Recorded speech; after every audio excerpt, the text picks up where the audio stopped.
अस्सलाम वालेकुम। Lecture 21 start हो गया जी हमारा।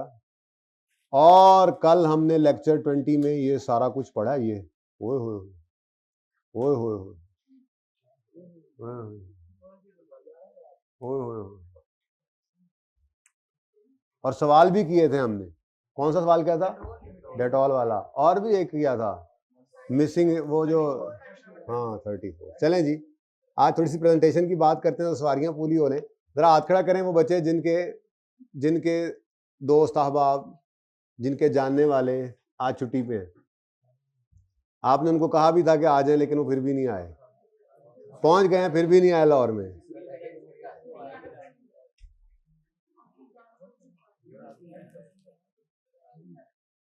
अच्छा जी, पेज नंबर 45 पे हैं। जरा प्रेजेंटेशन जल्दी जल्दी पूरी करते हैं, बच्चे भी आ रहे हैं, आने का सिलसिला जारी है। उसके बाद फिर इंशाल्लाह हम आज कुछ क्वेश्चंस करेंगे। गावा लिमिटेड आपको होमवर्क में दिया था, वो करेंगे इंशाल्लाह। उसके बाद फ्रेंच वनीला एक सवाल किया था, याद हो? चुप कर जाओ। वो लेसर के पॉइंट ऑफ व्यू से किया था, लेसी के पॉइंट ऑफ व्यू से करेंगे वो। और यूं समझ लें कि आज वो आखिरी चांस है। अगर किसी बच्चे ने छुट्टी की है तो कल से, मैंने कहा था ना 5 लेक्चर्स हैं, तो कल से शुरू होने वाले जो आखिरी 4 लेक्चर्स हैं लीज के, वो निहायत ही इंपॉर्टेंट हैं, जिसके अंदर सारी लीज हमारी कंक्लूड हो जाएगी।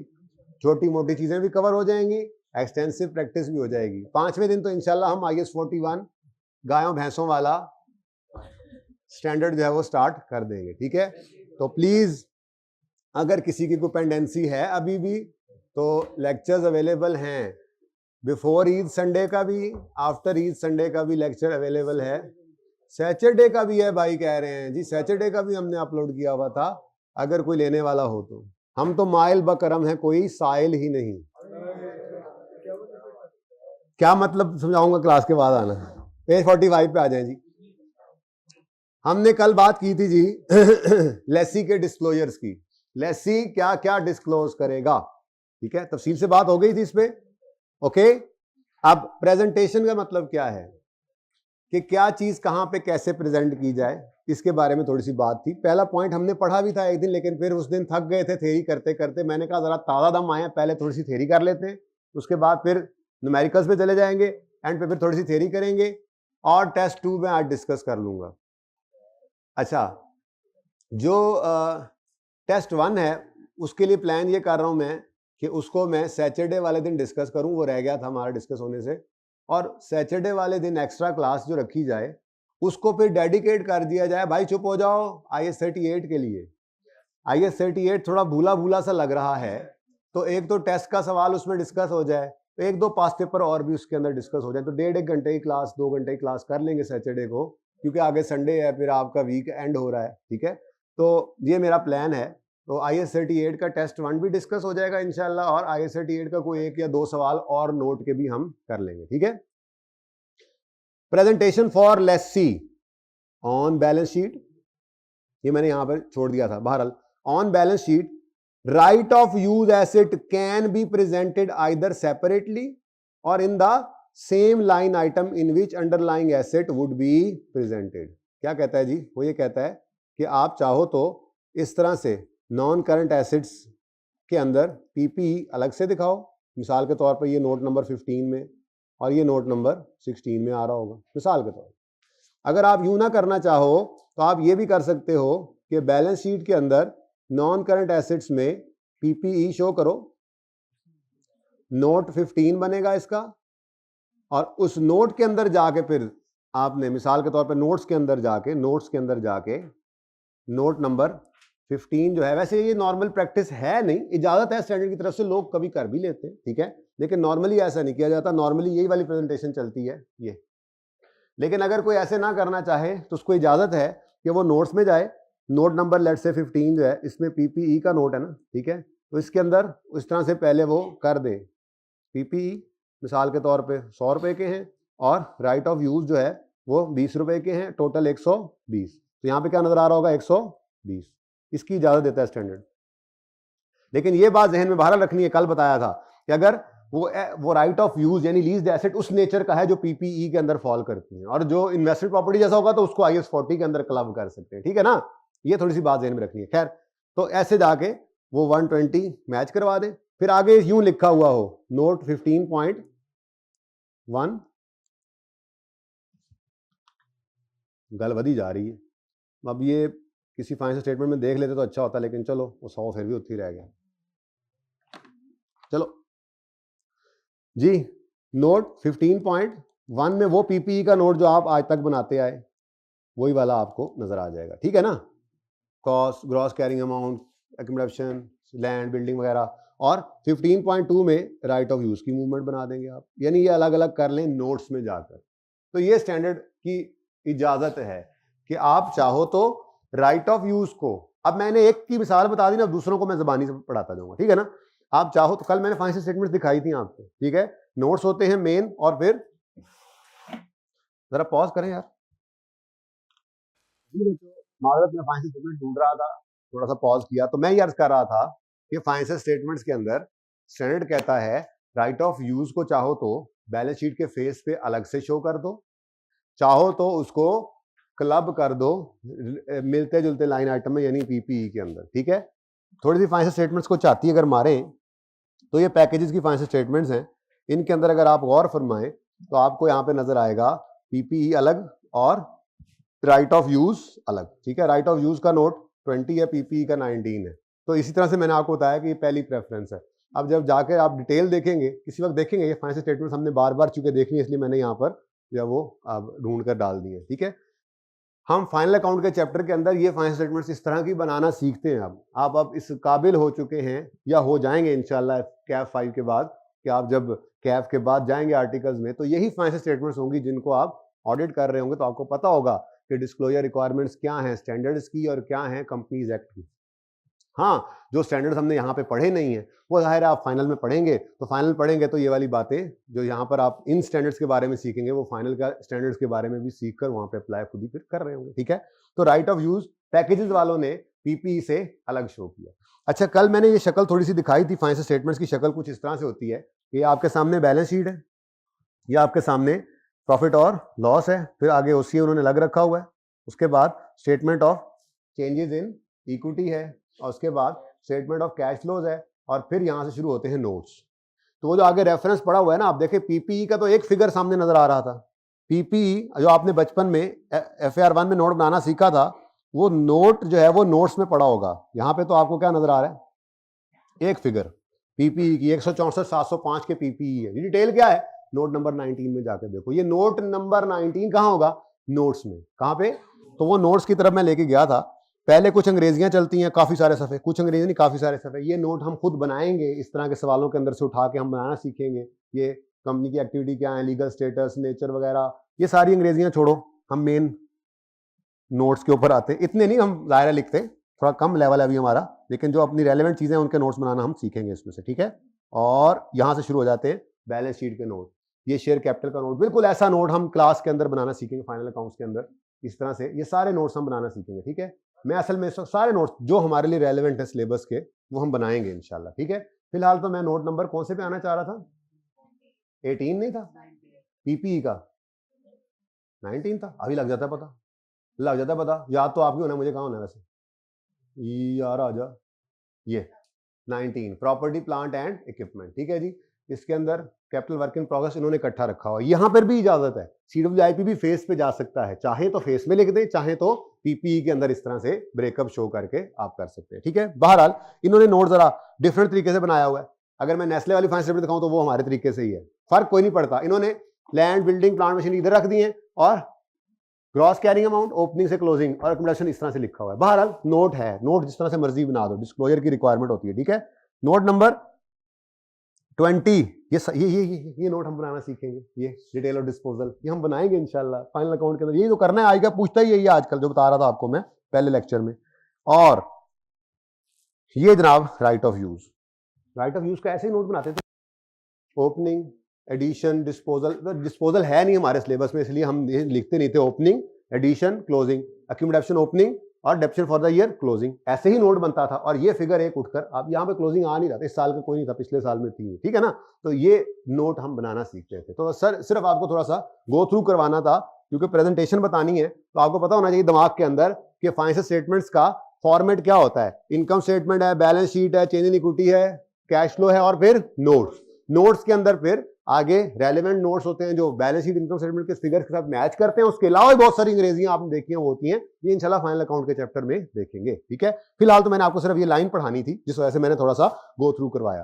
ठीक है, क्या कहता है, on the balance sheet the right of use asset can be presented either separately और in the same line item in which underlying asset would be presented. का मतलब ये वाला क्या मतलब, अगर आपका राइट ऑफ यूज यानी लीज्ड एसेट इस नस्ल का है तो उसको या तो फेस पे शो कर दो राइट ऑफ यूज के नाम से या इन्वेस्टमेंट प्रॉपर्टी में क्लब कर दो और आगे जाके फिर ब्रेकअप देना जैसे इन्होंने सीडब्ल्यूआईपी का दिया हुआ था। ठीक है, या वो इस नस्ल का है पीपीई का की तरह सा का, तो क्या करो, राइट ऑफ यूज चाहो तो फेस पे शो करो, चाहो तो आप पीपीई के नोट के अंदर शो कर दो। इतनी सी बात कर रहा था। ठीक है, तो on balance sheet, on the balance sheet right of use can be presented either separately or in the same line item in which underlying asset would be presented।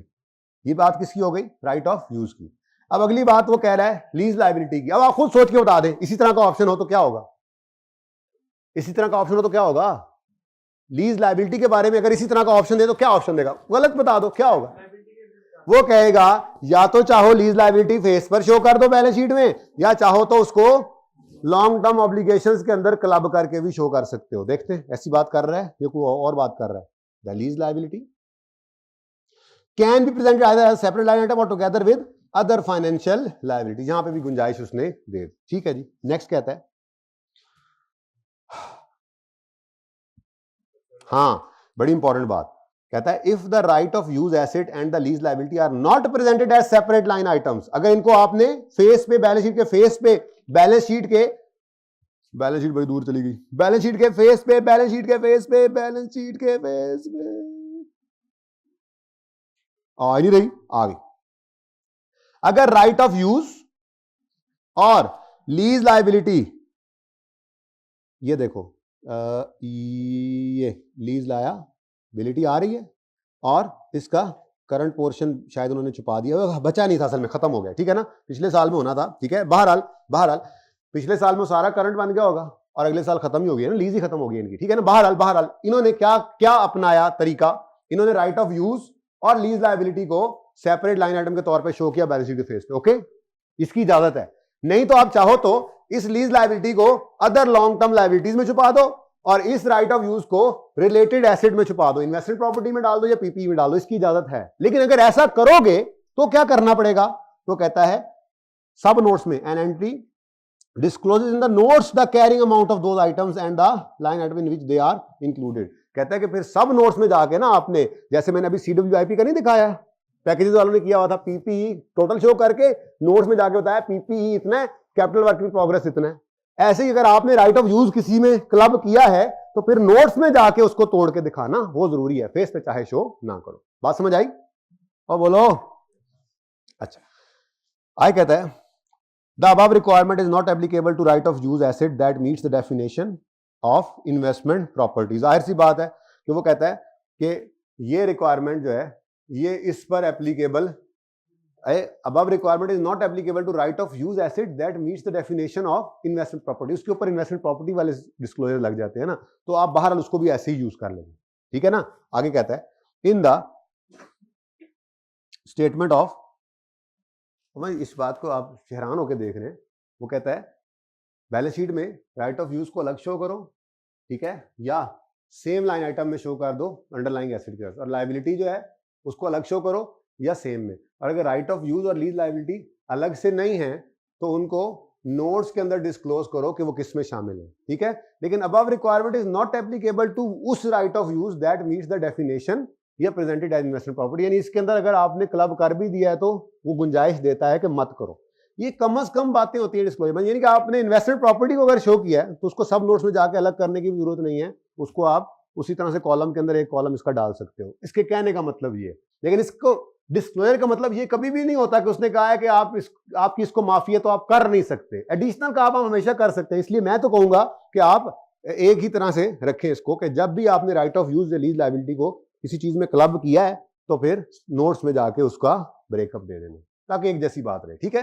Okay, मजबूरी नहीं है पर कर ले, ठीक है? ओके, ताकि एक जैसा रहे। अच्छा, अब इन द स्टेटमेंट ऑफ प्रॉफिट और लॉस, लो जी अब P&L की बात शुरू होती है, ठीक है? क्या करें जी? वैसे तो कल काफी बात भी की थी इस पे, ठीक है? In the statement of profit और loss and other comprehensive income क्या करें जी? Depreciation charge for the right of use is presented in the same line item in which similar expenses such as depreciation of property plant equipment are shown। सादा बात, वो कहता है अगर आपके प्रॉपर्टी प्लांट इक्विपमेंट की डेप्रिसिएशन कॉस्ट ऑफ सेल में है तो राइट ऑफ यूज की भी वहीं पे, अगर वो एडमिन में है तो राइट ऑफ यूज की भी एडमिन में, तो ठीक है ना? या सिमिलर हैं, डिफरेंट जगहों पे जा रही हैं, तो जो रिलेटेड एसेट जिससे है उसी के साथ ही डेप्रिसिएशन को शो कर दो, ठीक है ना? द इंटरेस्ट, और अगली बात इंटरेस्ट के बारे में क्या कह रहा है? The interest expense on the lease liability is presented as part of finance cost. अगर कहो तो दिखा भी सकता हूं पैकेजेस की फाइनेंशियल स्टेटमेंट्स में, ठीक है? कि फाइनेंस कॉस्ट के अंदर मैंने वैसे कल जो नोट बनाया था उसके लिखा भी था, interest on long term loan आ रहा होगा, interest on short term loan आ रहा होगा, इंटरेस्ट ऑन लीज आ रहा होगा। फाइनेंस कॉस्ट के अंदर एज अ लाइन आइटम इसको शो कर दो, लीज के इंटरेस्ट को। However the amount of interest expense on lease liabilities has to be disclosed in the notes. वो कह रहा है interest expense on interest expense on lease is presented as part of finance cost। यानी finance cost जो थी ना main, ये कल किया था ना, ये देखो बिल्कुल वही बात होगी। फाइनेंस कॉस्ट 150 है, इसके अंदर ये सारी चीजें थी, interest expense on lease liabilities का हिस्सा है। बोलो, तो वो ये कह रहा है कि फाइनेंस इंटरेस्ट एक्सपेंस लीज का जो है उसको फाइनेंस कॉस्ट के पार्ट के तौर पे शो कर दो, लेकिन नोट्स के अंदर उसको, वो तो वैसे डिस्क्लोजर रिक्वायरमेंट हम पढ़ के आए थे कि इसको नाम के साथ लिखना जरूरी है, तो ये बात कर रहा है वो, ठीक है जी? समझ आती है बात की? बोलो।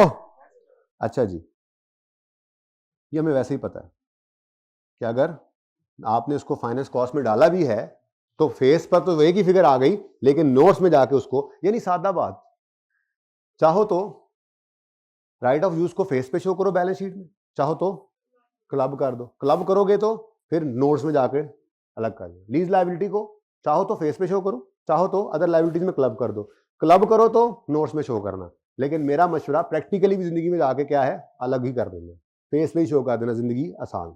ओके, जैसे हम करते भी बैलेंस शीट बनाते हैं ना, ठीक है, वही आप सारी जिंदगी करें उसी तरह से, बिल्कुल सही है। आप पैकेजेस के फाइनेंस स्टेटमेंट देख कर आ रहे हैं, ऐसे ही करते हैं लोग, ठीक है?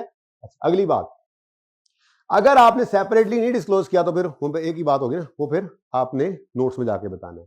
P&L के अंदर आए तो कहता है डेप्रिसिएशन को आपने, राइट ऑफ यूज की डेप्रिसिएशन को वहीं पर लिखना है जहां पर जो सिमिलर एक्सपेंस है, यानी जैसे प्लांट की डेप्रिसिएशन कहां जाती है?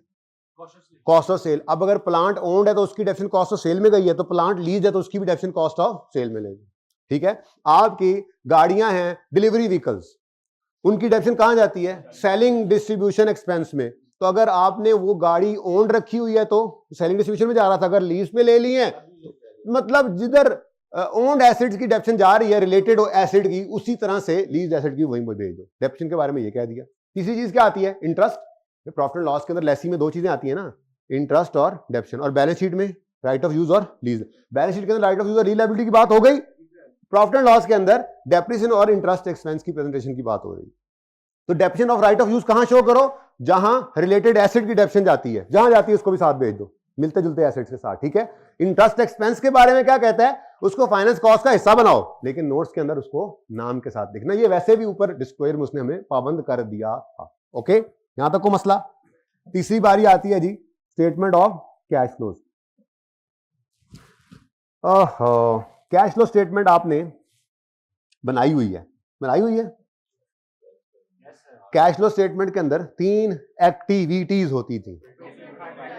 इस दफा आया था FAR 1 में कैश फ्लो का सवाल? नो सर, यस सर, ये कंफर्म ही नहीं है।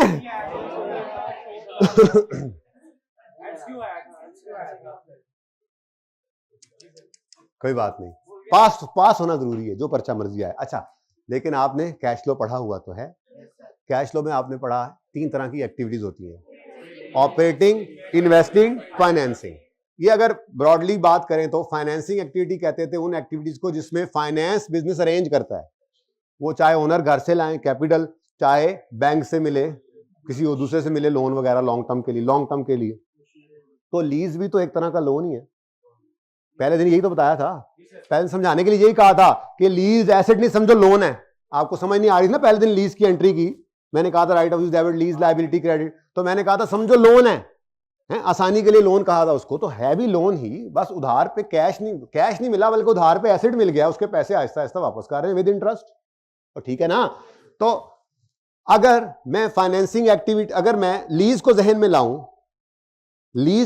लाऊं तो लीज का एक एसेट आएगा और इसकी एक लायबिलिटी होगी, सही है ना। Right of use debit, lease liability credit करते हो ना। उसके बाद लीज एसेट की डेप्रिसिएशन होगी, राइट ऑफ यूज की डेप्रिसिएशन, और एक इंटरेस्ट एक्सपेंस होगा। ऐसे ही है, कैश फ्लो जहन में आ रहा है, इंटरेस्ट होता था, डेप्रिसिएशन होती थी, एसेट का एडिशन आता था, फिर लीज की इंस्टॉलमेंट पे होगी, ये कैश आउटफ्लो होगा, ठीक है ना। अब ये सारी चीजें कौन सी चीज कहां पे क्लासिफाई करनी है आपको भी पता होगा इंशाल्लाह। आप थोड़ा सोचेंगे ना तो आप सही इंटरेस्ट को लेके जाएंगे जहां पहले लेके जाते थे। आप इंस्टॉलमेंट जब पे करेंगे तो आप कहेंगे ये लायबिलिटी की इंस्टॉलमेंट पे हुई है, जहां पे जाते हैं फाइनेंसिंग एक्टिविटी, इस तरह की बात आपको समझ भी आएगी, लेकिन यहां से पढ़ भी लेते हैं, ठीक है। पढ़ते हैं, कहता है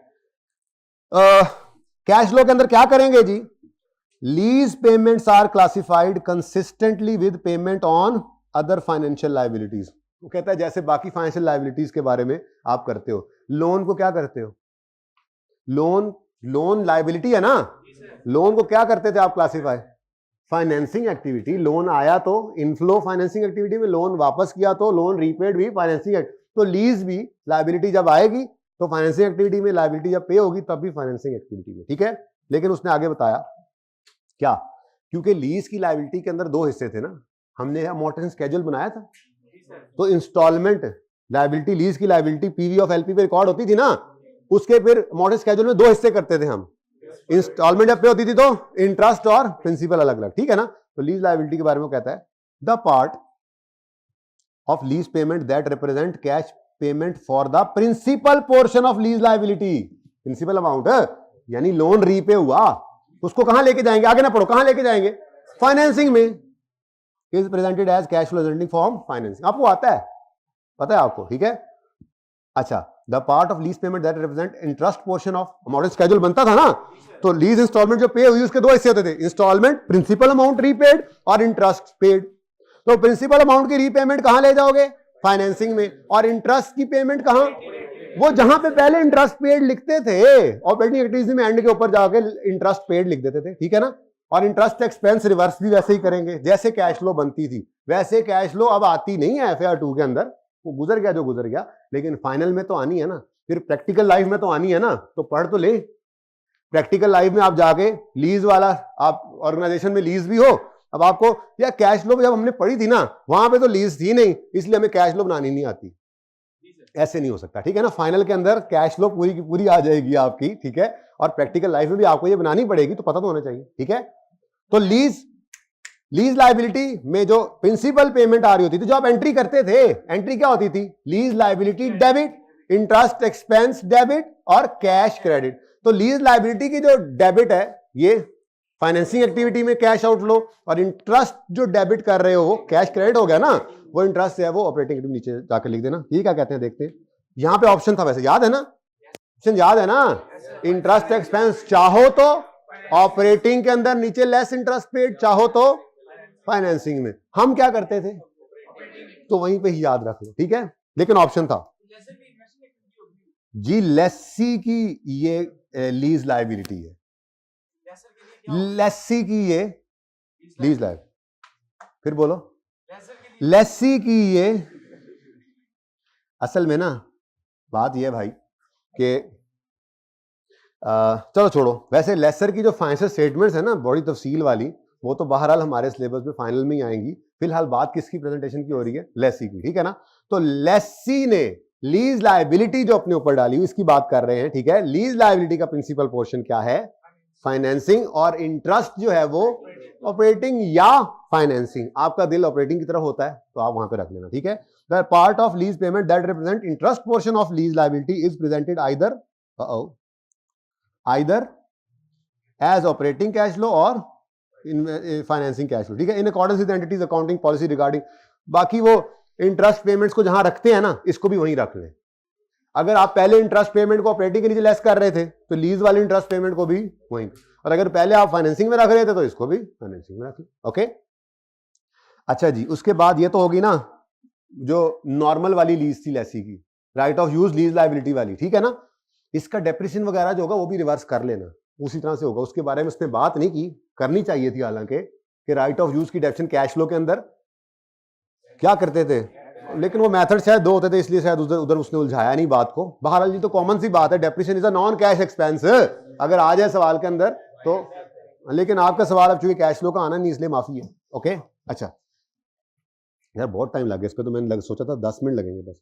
पेमेंट ऑन शॉर्ट टर्म लीजेस, अब ये लेसी की नॉर्मल से हटके शॉर्ट टर्म या low value, payment on short term lease या लो वैल्यू एसेट लीज, और साथ के साथ वेरिएबल लीज पेमेंट्स जो हैं not included in measurement of lease liability are presented, इसको छोड़ो, नॉट इंक्लूडेड, यहां से पढ़ो, are presented as a operating cash flow. क्या कहता है जी, शॉर्ट टर्म लीज का अगर आपने कोई पेमेंट की है, जाहिर है रेंट की पेमेंट, ठीक है, या लो वैल्यू एसेट की, भाईजान जाग के बैठना, थोड़ा सा हिम्मत कर ले, ठीक है, बस जा रहे हैं अपने, बस ये आखिरी, बस ये 1-2 लाइनें रहेगी, वो और नहीं पढ़ाता, ठीक है।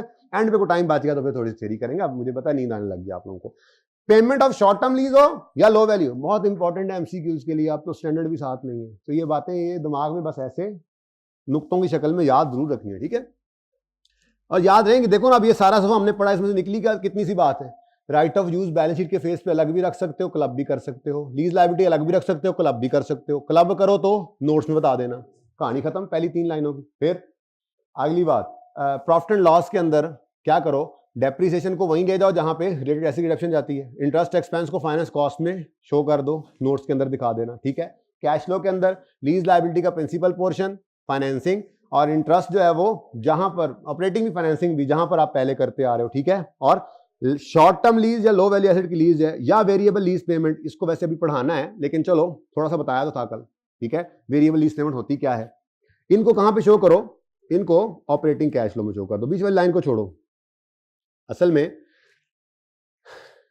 नॉट इंक्लूडेड इन मेजरमेंट, पहले समझा दूं फिर काट देता हूं, ठीक है ना। Not included in measurement of lease liability का मतलब क्या है, देखें आपने शॉर्ट टर्म को या लो वैल्यू को अगर राइट ऑफ यूज और लीज लायबिलिटी वाले अकाउंटिंग में नहीं रखा तो आपको लीज लायबिलिटी रिकॉर्ड करते थे, आप तो रेंट एक्सपेंस रिकॉर्ड करते थे, याद है ना। तो इसका मतलब शॉर्ट टर्म की पेमेंट हो या लो वैल्यू एसेट की पेमेंट हो, आपने उसको लीज लायबिलिटी कैलकुलेट करने में यूज नहीं किया।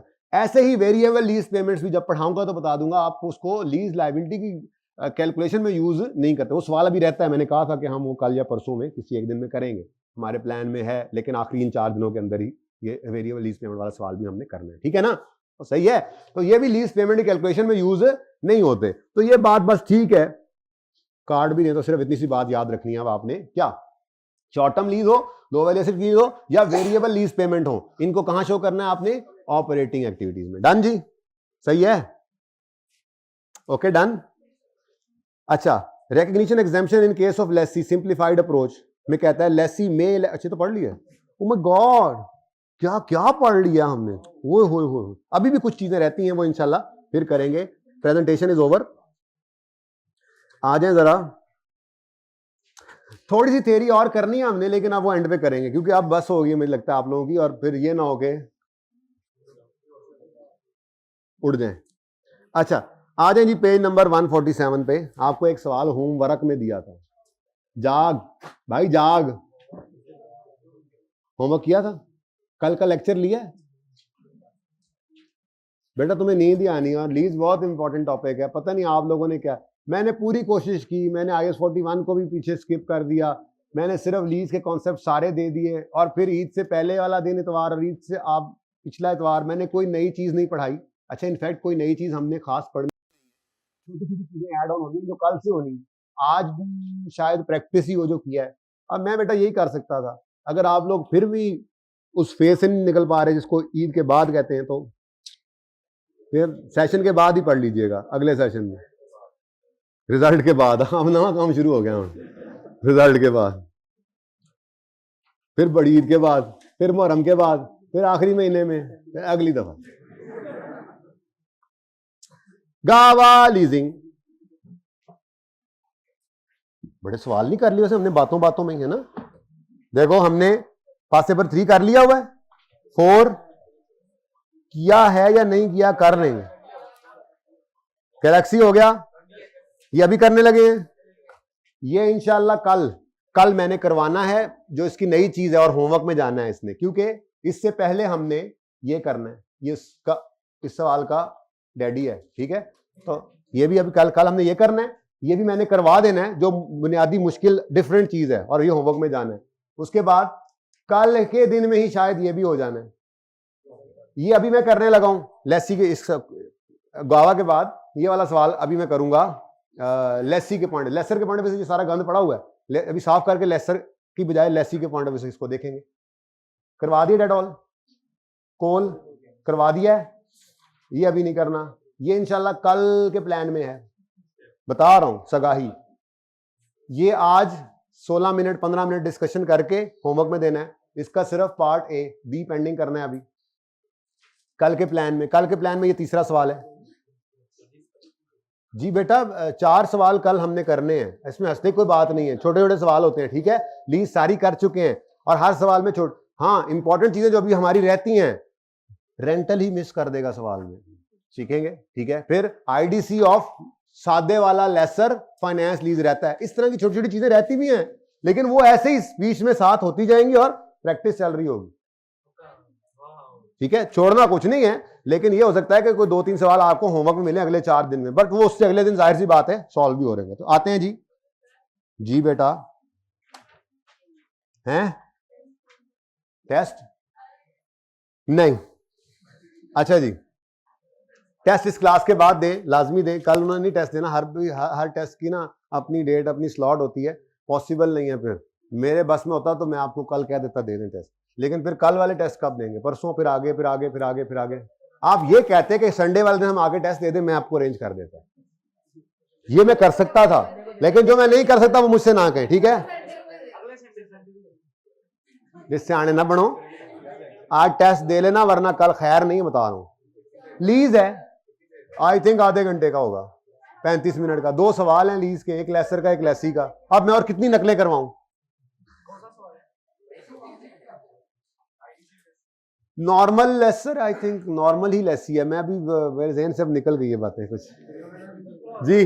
सुने, अच्छा बेटा सुने, इधर प्रिपेयर करना है नोट या नोट्स, 2 बने तो बना लेना, for inclusion in GLL's financial statement for the year ended 30 June 2018। GLL कौन है, leasing, Gawa leasing limited has leased the machinery to honey berry limited, तो ये लेसर है, और लेसर की किताबों में सिर्फ नोट बनाना, ठीक है, सिर्फ नोट बनाना है, ठीक है। तो अब वो देखते हैं, वो तो हमारी मर्जी की बात है, ज्यादा काम भी कर सकते हैं अगर दिल कर पड़ा तो, ठीक है। बल्कि ऐसा करते हैं, बस करें ज्यादा काम करने की, सिंपल लेसर है या। अच्छा एक बात, कल उस्मान भाई भी आए थे क्लास के बाद, कहने लगे सर पूरी ईद की छुट्टियों में नहीं पढ़ा, समझ नहीं आती सवाल को देखने से। भाई ये तो अब आपका काम है, और ये अगले 4 दिन मेरा भी काम है, आपके साथ यही काम करना है। हर सवाल को देखते ही हमने सबसे पहले कहना है हाँ भाई सवाल क्या हाल है, ठीक है, सवाल सबसे पहले सवाल से पूछना है लेसर के हो या लेसी के हो। इसने कौन सा तुम हैं भाई, कह रहे हैं मैं लेसर का सवाल हूं। अगर ये लेसर का सवाल है तो फिर हम अगली बात करेंगे, सादा हो या तिलों वाले, सॉरी सादा हो या मैन्युफैक्चरर डीलर, कौन से हो, नहीं ना, इस सवाल में सादा है ना। अच्छा कह रहे हैं भाई के सादा, ठीक है। अब अगर ये सादा मैन्युफैक्चरर सादा लेसर हैं, तो अब लेसर का सवाल हो तो लेसर अपने सवाल में 5 सवाल करेगा, लीज से 5 सवाल करेगा, 5 का जवाब आ गया यस, तो लीज ऑपरेटिंग,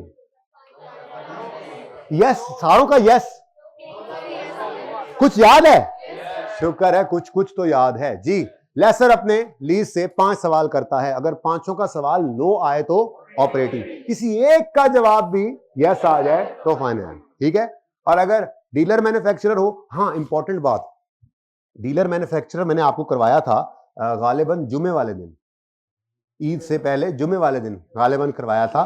तो मैंने एक सवाल करवाया था एप्पल बी, और उसके बाद मैंने उससे ऊपर वाला सवाल, पता नहीं क्या नाम था उसका, एवोकाडो, वो होमवर्क में दिया था। तो ये दोनों सवाल बहुत अच्छा है कि कर आए आज होमवर्क में, वरना कम से कम ये जरूर कर रहे हैं। उसकी वजह पता है क्या है? मैं बहुत इंपॉर्टेंट होमवर्क इसको इसलिए कह रहा हूं कि कल मैंने आपको मैन्युफैक्चरर डीलर लेसर का सवाल वो करवाना है जो पर्चे में आता है। ये पर्चे वाला नहीं था, ये नेट प्रैक्टिस थी, ठीक है? तो पर्चे वाला सवाल करना है तो ये वाला, अब चूंकि बीच में 6 दिन पड़ गए, वरना मैं ये काम कभी भी ना कहता आपको, कंटिन्यूटी में चल रहा होता ना तो 2-3 दिन बाद आ जाता, लेकिन अब बीच में 6 छुट्टियां भी गुजर गई, और 6 छुट्टियों के अलावा हमने हफ्ता इतवार, ये इतवार, यानी कि तकरीबन 9-10 दिन हो गए सवाल को किए हुए, तो थोड़ा आप भूल से रहे। इसलिए मैं मैन्युफैक्चरर डीलर की रिवीजन भी जरा अभी बात में नहीं कर रहा, ठीक है? तो आपने सबसे इंपॉर्टेंट है होमवर्क ये वाला, ये सबसे इंपॉर्टेंट इसलिए है कि इसके बगैर आपको कल की क्लास में प्रॉब्लम्स आएंगे, और ये करके आएंगे कल की क्लास में आप बहुत एंजॉय करेंगे, ठीक है? तो एप्पल बी ही कर लेना सिर्फ, इसको मैंने एंड तक करवाया था। इसमें मैंने बैलेंस शीट बनवाई थी, प्रॉफिट लॉस बनवाया था, और इवन नोट भी बनवाया था। गालिबन नोट अगले दिन बना था आके, ऐसे ही हुआ था। तो ये कंप्लीट होमवर्क में आपने करना है। पहला सवाल ये होमवर्क में होना है। ये कौन सा सवाल है? प्रैक्टिस सेट था आई थिंक 17-18, पेज नंबर 91। और दूसरा होमवर्क जो आपका आज का वैसे होना है, वो मैं अभी डिस्कस भी करूंगा, और वो है जनाब आपका पास पेपर ऑप्टिमिज्म वाला, पास पेपर 16। इसका पार्ट 1 और 2 है, लेकिन ए पार्ट के लिए सिर्फ करना है हमने, बी को भी पेंडिंग करना है, ठीक है? ये आपका दूसरा होमवर्क होगा। इसका पेज नंबर 160, ऑप्टिमिज्म नाम से जरा याद रहेगा, पेज नंबर 151, ठीक है जी? तो ये 2 सवाल आपके होमवर्क हैं, बाकी सारा कुछ मैं खुद करवाता हूं। ये बहुत इंपॉर्टेंट है, क्योंकि ये कल की क्लास में आपको या तो बहुत कंफर्टेबल करेगा, आप नई चीज सीखेंगे, या फिर आप उस मुसीबत में पड़े होंगे कि यार ये हो क्या रहा है हमारे साथ, पुरानी बात जो भूल गई होगी, ठीक है? एक सवाल जो किया था सिर्फ, और एक होमवर्क में, तो ये एक सवाल करके आना है, और ये भी मैं डिस्कस करके देता हूँ। चलें जी, वापस हम बातों में बात कहाँ निकल गई। हाँ, तो मैं कह रहा था कि हमने सबसे पहले सवाल, ये हर सवाल में करना है, और ये मसला अगले 4 दिन में खत्म करना है। हमने सारे पास पेपर जो है वो घूम फिर के देख लेने हैं। हमारी आदत क्या होगी, ये पास पेपर वाले सवाल नहीं, और भी सवाल हैं जो करवाने हैं अगले 4 दिन में। ये तो सिर्फ थोड़े से पास पेपर थे, ठीक है? और कुछ प्रैक्टिस क्वेश्चन छोटे मोटे हैं जिनमें चीजें सीखनी है। तो हर सवाल सामने आते ही हम क्या करेंगे, उससे ये पूछेंगे भाई तुम लेसर के सवाल हो या लेसी के। अगर तो वो लेसर का सवाल है, मैन्युफैक्चरर डीलर को अभी साइड पे रखो, कल जरा रिवाइव करते हैं ना, रिवाइज कर लो, ठीक है ना? पहले रिवाइज कराओ। अगर वो लेसर का सवाल है तो 5 सवाल करते हैं, अगर 5 का जवाब नो, ऑपरेटिंग, आया, कमाया, घिसाया, और अगर वो 5 में से कोई एक भी जवाब यस आ गया तो फाइनेंस, ठीक है? उसके अपने रूल्स हैं, अभी रिवाइज करते हैं क्योंकि सवाल आ ही गया। और अगर सवाल हो लेसी का, तो लेसी सबसे पहले सवाल करता है कि तुम लो वैल्यू एसेट या शॉर्ट टर्म लीज एसेट तो नहीं हो। अगर ऐसा है तो फिर सिंप्लीफाइड अप्रोच की ऑप्शन मौजूद है, कर सकते हैं, right of use liability record ना करो। और अगर सिंप्लीफाइड अप्रोच नहीं चाहते तो उनको भी नॉर्मल पे रख सकते हो, या वो शॉर्ट टर्म लो वैल्यू नहीं है तो फिर तो ऑप्शन है ही नहीं, फिर है ही कौन सी लीज, नॉर्मल वाली, राइट ऑफ यूज और लीज लायबिलिटी। उसकी अकाउंटिंग आपने रिवाइज, अब रिवाइज आपने खुद करना है जी, ठीक है? जो समरीज हैं, जैसे मैंने कल समरीज रिवाइज करवाई थी, आपने ऐसे ही करनी है बार बार, ठीक है? जैसे अब लेसर का सवाल आया तो मैं ये समरी रिवाइज भी करवाऊंगा, मैं ये लेसर भी रिवाइज करवाता हूं, लेकिन सिंपल वाला। जी जी बेटा, हाँ, लेकिन आपको सवाल अगर देगा, अभी तक दिया नहीं, अगर देगा तो इंशाल्लाह आपको कहेगा कि इन्होंने ऑप्ट किया एग्जामिनेशन के लिए, क्योंकि वो चाह रहा होगा कि आप ये वाली अकाउंटिंग मुझे करके देखें, ठीक है? बाकी प्रैक्टिकल लाइफ में आपके पास ऑप्शन है, और मैंने कहा था प्रैक्टिकल लाइफ के अंदर लोग करते हैं कि शॉर्ट टर्म लो वैल्यू को भी उसी तरह से रिकॉर्ड करी जाता है, क्योंकि मैंने कहा था सिस्टम्स के अंदर, ये अकाउंटिंग सॉफ्टवेयर के अंदर उन्होंने सेटिंग ऐसी कराई हुई होती है कि उन्होंने तो बस एक फिगर डालनी है, सारा कुछ आगे निकल आता है। तो वो कहता है यार क्या नई मुसीबत में पड़ना, बट ठीक है इसको भी ऐसे ही चलने दो, ऑप्शन है, ठीक है? अच्छा, मैं जरा चाह रहा था कि समरीज जो है ना, समरीज वो भी सामने रख लूंगा अगर जरूरत पड़ेगी तो। कौन सा 67 है? समरीज कौन से सफे से शुरू होती हैं? पता नहीं, आप लोगों को अभी तक ये याद नहीं हुआ तो इसका मतलब आप लीज का चैप्टर अभी तक तैयार करना शुरू ही नहीं किया आपने, अगर आपको समरीज का पेज ही नहीं याद। ये मैंने कल रिवाइज करवाई थी, ठीक है? यहां थे ये आज दोबारा कर लेंगे, हालांकि कल रिवाइज किया था लेकिन चूंकि आज सवाल आ गया। ठीक है, अच्छा ये चले सबसे पहले भाई अब पर्चे के लिए, अब हर रोज हम पर्चे की तैयारी करेंगे और बीच में नई चीजें भी सीख लेते हैं। ठीक है, सवाल सबसे पहले सामने आया है, prepare note of for inclusion in GLL financial statement. अब जीएलएल कौन है, सवाल देखें जी, लेसर का लेसी का, तो हमने आकर देखा GLL had leased a machinery to Honeyberry, इसका मतलब जीएलएल लेसर है, वैसे लीजिंग कंपनी भी साथ लिखा हुआ था। ठीक है, तो जीएलएल हैज लीज्ड एसेट ऑन यकम जुलाई 17 ऑन फॉलोइंग टर्म्स। ठीक है, अब पहली बात डिसाइड हो गई क्या, ये लेसर है। अब अगली बात 5 सवालों की। ठीक है, क्योंकि लेसर दो टाइप्स की लीज करता है सवाल पूछते हुए, फाइनेंस और, ये बार बार करना है बस, क्योंकि अभी यहां कोई उठेगा उठ के कहेगा लेसी जो है वो फाइनेंस ऑपरेटिंग करता है, ऐसी बेवकूफी नहीं करनी, बस पक्का करना है इन्हीं बातों को। ठीक है ना, लेसर है तो वो 5 सवाल पूछेगा, 1 2 3 4 और 5। ठीक है जी, अच्छा अब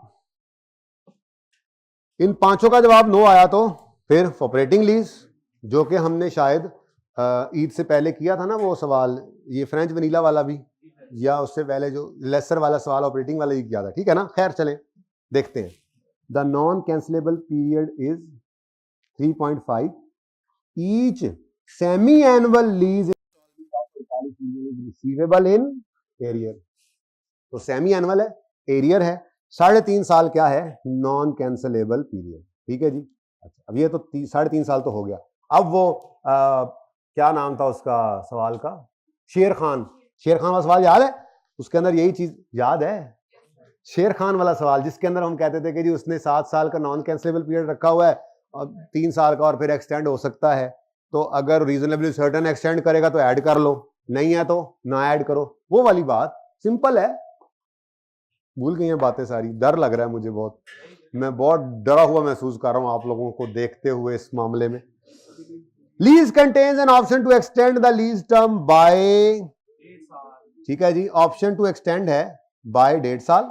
ठीक है, बाय 1.5 साल। Each semi annual lease instalment in the extended period will be 15 million receivable in arrear. अब अगली बात जरूरी है, ऑप्शन टू एक्सटेंड है और it is reasonably certain that HL will exercise that option, का मतलब लीज टर्म 3.5 साल या 5 साल, 3.5 साल नहीं, लीज टर्म कितनी है, 5। ठीक है, और पहले 3 साल कराया और 3.5 साल कितने कराए आएंगे, सेमी एनुअल है, 1 साल में कितनी दफा सेमी एनुअल कराए, 2, तो 2 साल में 4, तो 3 साल में 6, तो 3.5 साल में, ये ध्यान से देखना, पर्ची में परेशान हो जाओगे, गलती कर बैठोगे, तो 7 कराए 48 मिलियन के, और उसके बाद 3 कराए 15 मिलियन के आएंगे। ओके, एक्सटेंशन होनी है, तो लीज टर्म कितनी है, 5 साल। ओके, अच्छा जी, the rate implicit in the lease is 10% per annum. Laser का सवाल है, तो लेसर के सवाल में कभी ये नहीं होगा कि implicit rate is not known to lessor, lessor ही तो निकालता है ये रेट, हम निकालना सीखेंगे ना जब, तो लेसर के फॉर्मूला से निकालेंगे, लेसर ही होता है वो शख्स जो इंप्लिसिट रेट कैलकुलेट करता है। अच्छा, लेकिन मसला क्या है, मसला यह कि हमारा सवाल सेमी एनुअल इंस्टॉलमेंट्स वाला है, तो हम क्या करेंगे, हम इस 10% को 6/12 कर देंगे, 2 से डिवाइड हम नहीं करते होते, जरा हमें आदत पड़ी हुई है, 2 महीने वाला भी आ जाता है ना। ठीक है, तो जरा गलती ना लगे हमें, तो 6/12 यानी हमारे लिए रेट क्या है, 5%। ठीक है, ओ the useful life of machinery is 6 years। अब देखो भाई, मेरे ख्याल में तो लीज टर्म कितनी है, 5/6 कितना होता है, लो जी, तो भाई आगे जाने की जरूरत ही नहीं है पर्चे में, कितना 83%, ये 73% 75% से ज्यादा है, तो फिर बाकी टेस्ट लगाने की कोई जरूरत पर्चे के अंदर बता रहा हूं। ठीक है ना, हाँ अगर इसका जवाब नो आता तो फिर शुरू हो जाते, अब हम और सवालों के जवाब ढूंढते, किसी एक का यस तो करवाना है ना फाइनेंस के लिए, और अगर करते करते सारे ही नो निकल आए तो करते करते हो गई गुम, एक की चोंच और एक की दुम, तो हम फिर क्या कर लेंगे उसको, ऑपरेटिंग लीज। लेकिन अभी हमारी लीज क्या हो गई है, फाइनेंस। ठीक है जी, तो लेसर है और उसकी फाइनेंस लीज है, डिसाइडेड, कंक्लूडेड। ओके, तो भाई ये तरीका है। अब इस तरीके को भाई मैं कोई घोल के तो पिला नहीं सकता, प्रैक्टिस में जरूर कराऊंगा, लेकिन आपने हर सवाल में ये तरतीब रखनी है। सवाल आते ही हाँ भाई लेसर या लेसी, अगर लेसी तो शॉर्ट टर्म लो वैल्यू है या नॉर्मल है, देखना पड़ेगा। ठीक है, शॉर्ट टर्म लो वैल्यू है तो एग्जाम्पशन की तरफ चले जाना है, और अगर शॉर्ट टर्म लो वैल्यू नहीं है तो नॉर्मल तरीका right of use lease liability side में करो। लेसर का सवाल है तो 5 सवाल करेंगे। अभी मैं मैन्युफैक्चरर डीलर को नहीं छेड़ रहा क्योंकि वो आपने आज रिवाइज करना है, फिर कल हम इंशाल्लाह उसकी पिटाई शुरू कर देंगे। ठीक है, मैं सिंपल लेसर है तो 5 सवाल, किसी एक का जवाब भी यस तो फाइनेंस लीज, सबका नो तो operating lease. Oh, the unguaranteed residual value at the end of lease term is UGRV। ये तो लेसर के सवालों में इग्नोर करते हैं ना, लेसी के सवालों में इग्नोर करते हैं, लेसर में इग्नोर नहीं करना। ठीक है, GLL incurred a direct cost of, ये क्या है? Oh my God, here comes the problem, this is IDC। क्यों आईडीसी लेसर की नॉर्मल वाले फाइनेंस लीज नहीं करवाई, फंस गए ना आज। क्यों? आज बचत हो गई है, मैंने भी करवाया नहीं, करवाना भी नहीं है, क्योंकि आज उसने क्या मांगा है हमसे? नोट। जर्नल एंट्री कहता तो जर्नल एंट्री, क्योंकि आईडीसी इंस्टॉलेशन डिसमेंटलिंग की प्रेजेंट वैल्यू बारो बार जर्नल एंट्री में, ना वर्किंग 1 में, ना वर्किंग 2 में, ना लीज मॉडल स्केड्यूल में। ठीक है, तो वो बारो बार जाना होता है, तो इसलिए बचत है। बहरहाल अभी नोट बना के देख लेते हैं कि वाकई बचत है। ठीक है, कल होपफुली ये कर रहे हैं हम। ठीक है ना, कल ये कॉन्सेप्ट सीख लेंगे, मुश्किल नहीं है, लेकिन फिलहाल इसको छोड़ा हुआ है। जब कल वो कर लेंगे तो फिर एक लिस्ट में बनाऊंगा आपके सामने, जिसके अंदर सारी लीजेस की आईडीसी एक ही जगह पे लिख देंगे हम। ठीक है, लेसर सिंपल वाला है तो फाइनेंस लीज में क्या करता है, कल जब पढ़ लेंगे तो वो आ जाएगा। ऑपरेटिंग लीज वाला पहले पढ़ा हुआ है।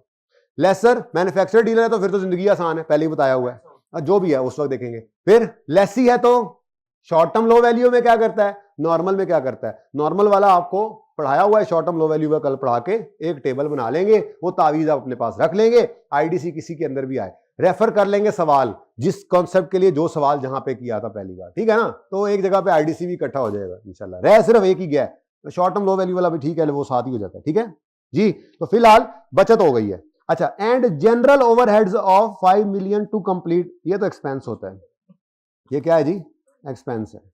Okay, general overheads. ठीक है, तो अब भाई सवाल तो मेरे ख्याल में हमारा खत्म हो गया। ठीक है, अब सबसे पहले क्या करना है जी, वर्किंग 1 लेसर का सवाल है। अच्छा सॉरी आपको ये बताना है, मुझे तो याद है, मुझे तो अब काफी अरसे से बात हर सेशन में करता ही हूं, तो याद है, आपने ये रिवाइज करना है।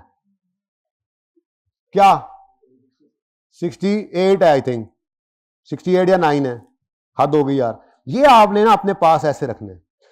हाँ जी, कहां पे आ गए, लेसर का सवाल है। फिर 5 क्वेश्चन में से एक का आंसर आ गया यस, तो और अगर सारे नो होते तो ये टेबल खोल लेते। तो कुछ दिन ये करते रहो, कोई मसला, इसमें शर्म नहीं करनी है, ये टेबल ओपन कर लो, खैर है। हालांकि आपको याद भी है तो कोई बात नहीं, ओपन कर लो, ये एक नक्शा है जो आपके दिमाग में बैठ जाना है। ठीक है, अब अगर लेसर की फाइनेंस लीज है तो GI NI amortization schedule starting from net investment, GI NI amortization schedule starting from, आगे नहीं पढ़ना, आगे जी। अगर ओनरशिप विल ट्रांसफर तो down payment plus rental plus PO, अगर रीजनल सर्टेन है कि वो एक्सरसाइज करेगा। और अगर ओनरशिप विल नॉट ट्रांसफर तो down payment plus rental plus GRV plus UGRV. GRV भी एग्रीमेंट वाली, एक्सपेक्टेड टू बी पेड नहीं, लेसर है। जीआरवी एग्रीमेंट वाली और यूजीआरवी जो उनका डिफरेंस है। ठीक है, ये लिखा हुआ एग्रीमेंट वाली, लेकिन कल लिखा, आपको क्या पता, छुट्टी वालों को जी। अच्छा, उसके बाद ये काम कर लेंगे, ये करनी नहीं है एंट्री, वरना फंस जाते हैं। आईडीसी छुपाया हुआ है अभी, ठीक है ना, एंट्रीज नहीं करनी। क्या करना है हमने, ये भी नहीं बनाना, सुभान अल्लाह, सिर्फ नोट। ठीक है, तो नोट है, लेसर का है, जनरल डिस्क्रिप्शन भी आएगा, मैच्योरिटी एनालिसिस भी आएगा और रिकॉन्सिलिएशन भी आएगी। ठीक है, बस ये आपने काम करना है हमेशा। ये अगले 4 दिन ये काम कर लें, सवाल देखें, पूछे कौन सा है, अपने टेस्ट लगाएं, दिमाग के अंदर डिसाइड करें कौन से वाला है, और फिर समरी पे आके उसको एक दफा ओपन कर लें। आता भी है तो ओपन कर लें। ठीक है, टॉपिक तैयार हो जाएगा। ये 4 दिन अब सिर्फ लीज को तैयार करने के लिए, तो जो विटामिन की कमियां हैं आपकी लीज के अंदर, वो पूरी कर लें इन 4 दिनों में, क्योंकि अगले टॉपिक्स ने फिर मौका नहीं देना। हर टॉपिक जो नया आता है फिर पिछले को कहता है चल भाई तू दूर हो जा। IAS 41 शुरू करेंगे, 4 दिन में वो पढ़ा देना होता है हमने। IAS 21 शुरू करेंगे, 3 से 4 दिन का, वो भी स्टैंडर्ड है। तो रिजल्ट आ जाएगा। रिजल्ट के फौरन बाद आते ही हम इंशाल्लाह IS 12 शुरू कर देंगे और फिर उसमें चलना है 20-22 दिन। पता लग जाएगा ना, दूध का दूध और पानी का पानी। तो पढ़ने वाले आएंगे क्योंकि वो 17-18 नंबर का हर अटेम्प्ट में सवाल आता है, तो वो हम फौरन रिजल्ट के बाद शुरू कर देंगे। तो अब जब ये अगले टॉपिक्स आ रहे हैं तो पिछले वाले टॉपिक के लिए फिर वो मौका नहीं होता। तो ये 4 दिन भाई हैं, बार बार कह रहा हूं, जो अभी भी घर में बैठे हुए हैं, मतलब ऑनलाइन वालों आपको नहीं कह रहा, आप तो मतलब वैसे ही घर में बैठ के रोज पढ़ रहे हैं, आप तो ईद में भी पढ़ते रहे, इनकी बात कर रहा हूं, ये निकम्मों निखटमों की जो अभी तक आ भी गए हैं, नई क्लास में आए या घर बैठे हैं, तो उन्हें बता दें कि 4 दिन या तो ये अटेम्प्ट सेव है या 4 दिन छोड़ दो, ये अटेम्प्ट आया है। ओके, टेस्ट आज लाजमी देना वरना जॉन लूंगा बेटा, कल नहीं आज।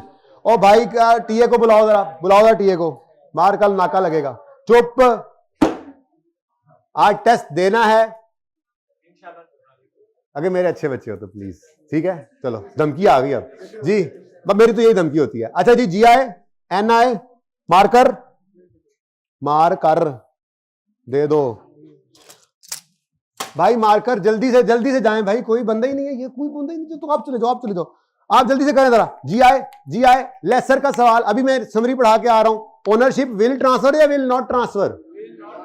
भाई UGRV की बात देखकर ही समझ लग जानी चाहिए थी। GRV UGRV कब आते हैं भाई? मार्कर नहीं है मेरे, नहीं जी। तो ओनरशिप विल नॉट ट्रांसफर, तो down payment plus rental plus GRV plus UGRV। जल्दी करो वर्किंग वन लिखो, हरी अप।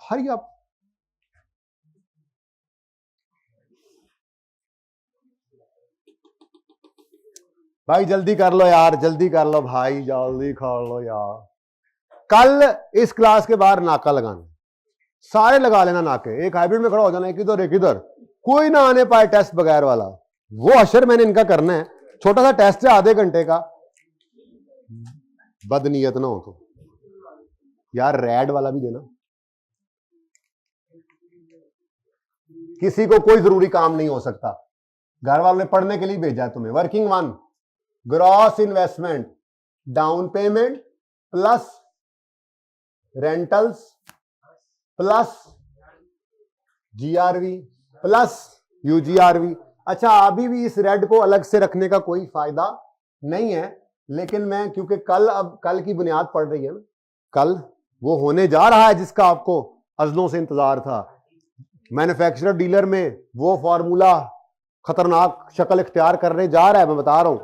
तो इससे पहले कि आप मिस कर जाएं, उसको समझ ही ना सके, आप काइंडली अपना एप्पल बी वाला सवाल रिवाइज करके आइएगा, ठीक है। ग्रॉस इन्वेस्टमेंट में down payment plus rentals plus GRV plus UGRV। जरा आदत पड़ जाती है ना इससे अलग से इसको देखने की। UGRV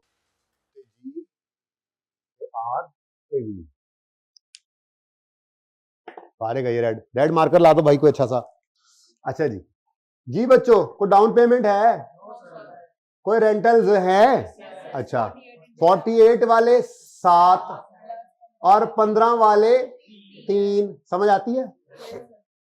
5 साल की लीज है, सेमी एनुअल रेंटल्स हैं, और आज कोई भी बीच में मिस, कोई हॉलीडे नहीं है। कल आ जाएगा फिर हॉलीडे इंशाल्लाह, ये हो सकता है होमवर्क वाले सवाल में आ जाए। अब तो सीख लिया है ना, ठीक है।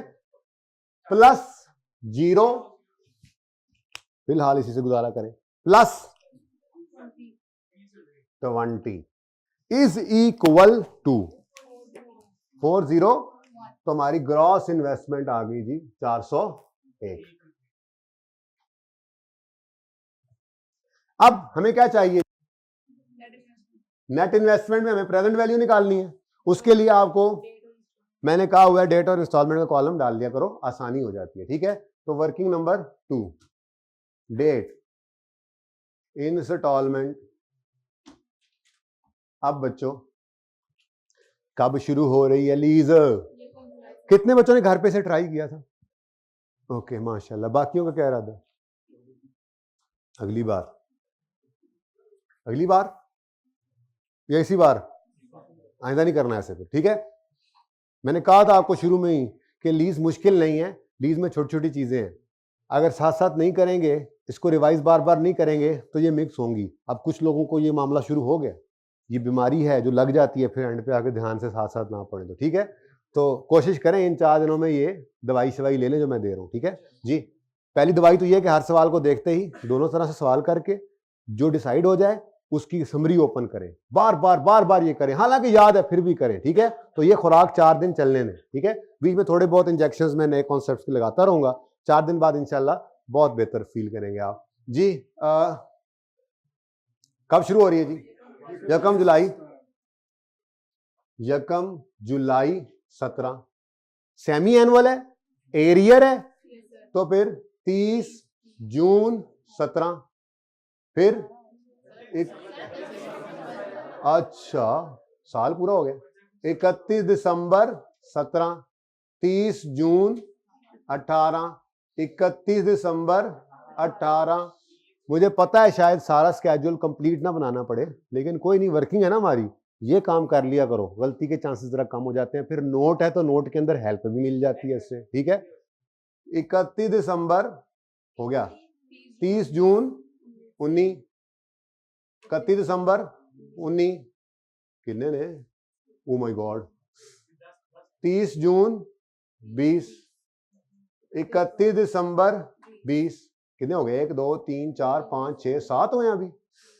30 जून 21, 31 दिसंबर 21, भाई एंड वालों गुजारा करना जरा, और 30 जून 22। पता नहीं, देख लेते हैं जी। वो यूजीआरबी ऐसे देने ना भाई, लीज के एंड पे है, इधर ही आएगी जी। किराया पहला 48, 48 2, 48 3, 48 4, 48 5, 6 और 7। उसके बाद आखिरी 3 किराए 15, 15, और ये भी एक रूल लिखवाया था, दोबारा से याद करो जरा। चलो अब वो आने दो, अगले सवाल में शायद टर्मिनेशन पेनल्टी आएगी तो वो भी आ जाना, तो फिर वहां पर दोबारा टाइमलाइन बनाता हूं और फिर वो रूल लिखवाता हूं जो पहले एक बार शायद दिखवाया था या जबानी बोला था कि पीओ हो, जीआरवी हो, पीओ हो, जीआरवी हो, यूजीआरवी हो या टर्मिनेशन पेनल्टी हो, ये लीज टर्म के एंड पर आते हैं और जाहिर सी बात है इनको डिस्काउंट करना पड़ता है। ठीक है ना, तो लिख लो, लिखना चाहो तो लिख लो, फिर कभी मैं वो अगले सवाल में शायद बनाना पड़े तो बना भी लेंगे। ठीक है, तो डाउन पे PO, GRV, UGRV, termination penalty, ये चारों चीजें हमेशा कहां आया करेंगी, लीज टर्म के एंड पे, लीज टर्म के एंड पे प्लॉट करना है इनको। ठीक है, तो इन्हीं 4 में से एक चीज आज आ गई है, कौन सी, यूजीआरवी आ रही है ना, जीआरवी नहीं है, यूजीआरवी है, UG unguaranteed, unguaranteed residual value है। तो यहां पे आकर आपने यूं शो करना है, शो मारनी है 15 जमा 20। ठीक है, 15 जमा, बल्कि यूं कर लें जरा, दूर वालों को शायद नजर ही ना आए, 15 है प्लस प्लस प्लस, जीरा प्लस, भाई रेड मार्कर बोला था, प्लस 20। ठीक है, तो ये पीओ हो, चाहे जीआरवी हो, चाहे यूजीआरवी हो, चाहे टर्मिनेशन पेनल्टी हो, आखिर में आती है। अगर एरियर का सवाल है तो फिर आखिरी इंस्टॉलमेंट के साथ ऐड करना पड़ता है, और अगर एडवांस का हो तो फिर किराया पहले निकल जाता है, वहां पे सिर्फ अकेला रह जाएगा। ठीक है, बहुत स्लो चल रहे हो भाई। PO, GRV, UGRV, termination penalty, ये 4 चीजें जो हैं लीज के एंड पे आएंगी। आ गई लीज के एंड पे, कितना आ गया, 35। भाई एंड वालों नजर आ रहा है, गुजारा कर लो हैं माजरत के साथ, थोड़ा सा ऊपर जरा जज्बाती होकर मैं नीचे लिख दिया था। चले जी, अच्छा जी, आप डिस्काउंटिंग कर लेते हैं, डिस्काउंटिंग। ये सारे 48, 1 2 3 4 5 6 7, ये 7 के साथ पे एनविटी लगेगा, और ये 7 के साथ ये डिस्काउंटिंग की प्रैक्टिस ऐसे नहीं की थी हमने ईद से पहले, वो वैसे भी इस दिन करनी थी। आप समझ लो ईद से पहले गोली कराई थी सर ने डिस्काउंटिंग की प्रैक्टिस करवा के, हर जगह तो वही चल रही है। ठीक है, ये 7 के साथ जब एनविटी का फॉर्मूला लगेगा तो 1 जुलाई 17 पे आन धमकेंगे। ठीक है, लेकिन ये जो 5 है, सॉरी ये जो 3 है, 15 जमा 35, ठीक है, 35 में 15 पड़ा है। ठीक है, इनको जब हम डिस्काउंट करेंगे तो ये डिस्काउंट होकर क्योंकि एन्युटी के फॉर्मूले की क्या खसूसियत बताई थी, सारे कैश फ्लोज को आखिरी जो पहली जो पेमेंट होती है उससे एक पीरियड पीछे लाकर छोड़ता है, ठीक है, पहले कैश फ्लो से एक पीरियड पीछे। तो फिर इसको हमें क्या करना पड़ेगा, इसको हमें सिंपल डिस्काउंटिंग करके ये, ओके, तो ये काम कर लेते हैं जी, जैसे सिखाया हुआ है वैसे ही बिल्कुल, ठीक है। तरतीब से शुरू करते हैं।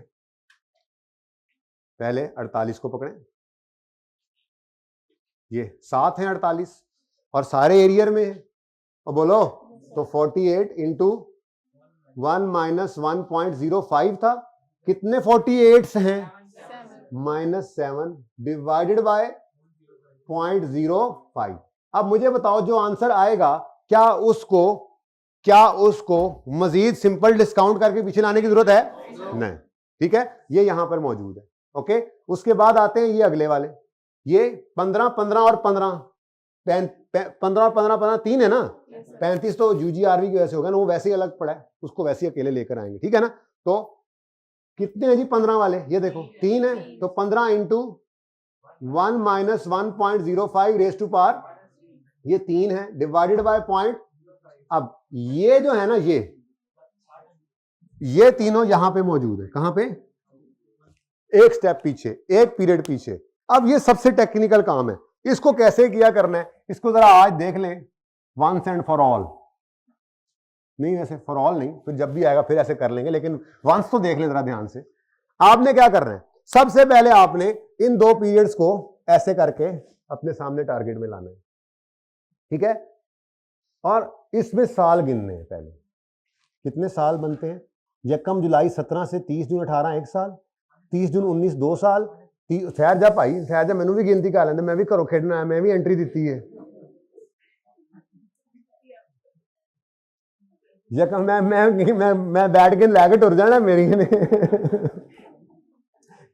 यकम भाई देखो ना यार, मेरे जैसे भी बैठे हुए हैं, देख लो जरा, ऐसे टारगेट करो, ये एक स्टेप पीछे आ गया, ये इसमें मुश्किल काम है, गड़बड़ करते हैं यहाँ पे, इसलिए जरा, अब पेपर की तैयारी चल रही है ना, ये सारी चीजें पेपर में ऐसे करनी, ठीक है।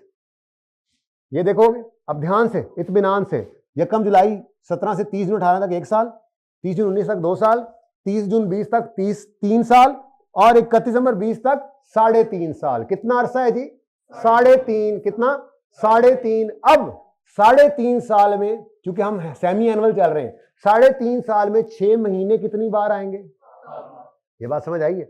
और अगर 3.5 साल होते और हम क्वार्टरली चल रहे होते तो हम कहते जी 3.5 साल में क्वार्टर, 3.5 साल में कितने क्वार्टर आएंगे, 4 4 8 और 4 12 और 2 14। बात समझ आ रही है, मंथली हो 2 मंथली हो, वो फिर वहां से देखना है। तो ये तरीका है, पहले क्या करना है, टारगेट में लाना है इन दो डेट्स को, ठीक है, इनको टारगेट में लाकर सबसे पहले क्या करना है, साल गिन लेने हैं। तो 1 जुलाई 17 से 31 दिसंबर 20 तक 3.5 साल का अरसा है। अब सवाल में देखो हम सेमी एनुअल है, क्वार्टर है, क्या कर रहे हैं, ठीक है, सेमी एनुअल है, तो अब बताओ 3.5 साल में 6 महीने कितनी बार आएंगे, 7 बार, तो इसको 7 बार 6 महीने पीछे लाना है, ठीक है। तो माइनस, क्योंकि रेट सेमी एनुअल यूज किया हुआ है ना, ठीक है, वही चलाएंगे, बार बार रेट नहीं चेंज करते। तो आज जरा आगे रेड अलग चल रहा है, तो इसको मैं जरा ब्लू से कर देता हूं, ठीक है। ये जो आंसर आया है, इस आंसर को आपने 1.05 रेज टू पावर -7 करना, ठीक है। ये बात समझ आई है, ओके डन। और 20 जो है, ठहर जा 20 जो है, ये 20 तो बिल्कुल अलग से यहां पड़ा है 30 जून 22 पर। अब यहां पर 2 तरीके हैं, आप एनुअल 10% रेट यूज करो, साल गिन लो, आप सेमी एनुअल यूज करो तो सेमी एनुअल ही चलने दो, ये क्या अलग है, एक 5% चल रहा था, यहां 10%, आज नई मुसीबत पड़ी हो पर्चे में, ठीक है, तो 5% ही यूज करो। हाँ, ये 5वें साल के एंड पे पड़ा है, तो 5 साल में सेमी एनुअल 6 महीने 5 साल में 6 महीने कितनी बार आएंगे, 10 बार, तो सेमी एनुअल रेट यूज करो और -10 कर लो, तो 1.05 रेज टू पावर -10, ठीक है। अब मुझे आज इसको अलग अलग शो करने की जरूरत नहीं है, लेकिन कल जरूरत पड़ेगी, थोड़ी आदत इसलिए डाल के चल रहा हूं कि नेट इन्वेस्टमेंट में 2 चीजें होंगी, एक present value of lease payment और दूसरा present value of UGRV. Present value of lease payment का आंसर क्या आता है, इसका आंसर क्या आता है, ये 30 और इसका 12। अच्छा अब देखो एक बात बताता चलूं, ये राउंड हो गए, एग्जैक्ट फिगर्स आ रही हैं, राउंड करी जानते हो। सॉल्यूशन में देख लो कितने डेसिमल के बाद क्या है, फिर ये ना सॉल्यूशन के साथ कोई वो फर्क आ गया, राउंडेड है सॉल्यूशन में, राउंडेड है, बेहतरीन। फिर यस, बहुत अच्छा सॉल्यूशन बना देते जी।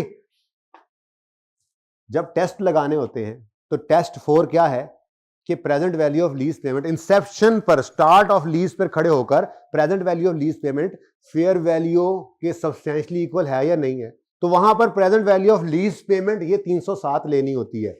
ये टोटल कभी नेट इन्वेस्टमेंट वाला नहीं लेना टेस्ट लगाते हुए। कितना बनता है, बात समझ आई है? ये एक एहतियात ये हो गई। दूसरी, ये रेड वाली 12 की फिगर हमें कल इंशाल्लाह अलग से चाहिए होगी जब हम जर्नल एंट्री करने लगेंगे मैन्युफैक्चरर डीलर लेसर के लिए। वरना मैं इंशाल्लाह कल बता भी दूंगा, कल और परसों प्रैक्टिस करने के बाद ना मैन्युफैक्चरर डीलर के 2-3 सवाल अभी मैंने करवाने हैं आपको, ठीक है। ढेर सारी प्रैक्टिस जब उसकी भी हो जाएगी तो फिर मैं आपको एंड पे कह दूंगा कि बच्चों अगर मैन्युफैक्चरर डीलर लेसर का सवाल ना हो तो ऐसे ये रेड अलग करके रखने की जरूरत नहीं है। यहां पर इकट्ठी फिगर निकालकर आंसर ले लिया करो, लेकिन फिलहाल इसको अलग अलग चलने दो, ठीक है जी। कोई सवाल? भाई सेठ साहब को सवाल करने लगे थे आप, हाउ डेयर यू, जरूरत कैसे की आपने सवाल करने की है? बोले क्या सवाल है? नहीं, -3 की जगह कौन सा -3 की जगह -10 की? नहीं कर सकते भाई हम। यहां भाई कह रहे हैं -3 की जगह यहां -10 कर देते हैं। कैसी बात कर रहे हो? एनवीटी है, एनवीटी का फॉर्मूला इन 15 को एक स्टेप पीछे लाके छोड़ेगा। अगर आप -10 कह रहे हो तो भाई लोग कह रहे हैं, भाई लोग कि 10 15 किस्तें आ जाएंगी, क्या 10 आई हैं? कैसी बात कर दी यार आप। मसला वही है, ईद से पहले 4 लेक्चर छोड़े थे, अब कह रहे हैं मैंने ले भी लिए हैं, फड़िया गया है। लिए होते तो ये बात मैं करता जी। एक और काम भी किया करते थे, वो क्या था जी? Unearned finance income. वो कैसे निकलती थी? 401 माइनस 319 इज इक्वल टू 82। लो जी, कहानी खत्म, पैसा आजम। कोई मसला जी स्टूडेंट है? -10 कैसे लिखा है? ये 20 कहां पड़ा है?